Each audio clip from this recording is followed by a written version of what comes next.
Hello everyone, this is Arab Byapari once again. So আজকের এই ভিডিওতে আমি আসলে একটা বিষয় অনেকদিন ধরে নোটিস করতেছি, এন্ড ইভেন অনেকেই আমাকে মেসেজ দেয় একটা জিনিস জানার জন্য। এমন তাদের যে সমস্যাগুলো আছে ইংলিশ শেখার ক্ষেত্রে, সেই সমস্যাগুলো আমার কাছে শেয়ার করে। অনেকেই বলে যে অনেকদিন চেষ্টা করার পরে আর পারতেছে না, অনেক কোর্স করে, আবার অনেকে অনেক ভালো ভোকাবুলারি পারে, গ্রামাটিক্যাল নলেজ ভালো, এন্ড ইভেন একজন টিচার আমাকে নক দিয়েছে যিনি ইংলিশ পড়ায়, তো তিনি কি করতে পারে না, ইংলিশে কথা বলতে পারে না। How lame is this! এখন দেখেন এই সমস্যাগুলো আসলে একটু তাই।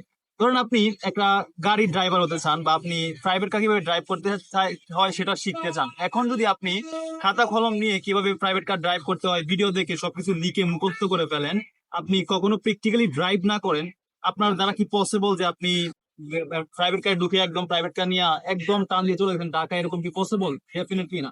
সো ইংলিশের ক্ষেত্রেও সেম, আমরা অনেক ভোকাবুলারি মুখস্থ করি, অনেক প্যারাগ্রাফ লিখি, রাইটিংও ভালো, গ্রামাটিক্যালও ভালো, বাট আমরা কি করি, স্পিকিংটা কি, যে স্পিকিংটা শেখার জন্য স্পিকিং করতে হবে সেটা করি না।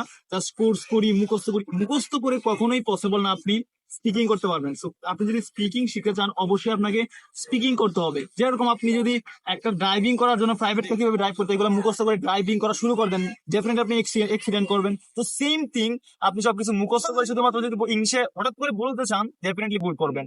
সো এই জন্য আপনি যদি ইংলিশে কথা বলতে চান, অবশ্যই অবশ্যই আপনাকে প্র্যাকটিস করতে হবে।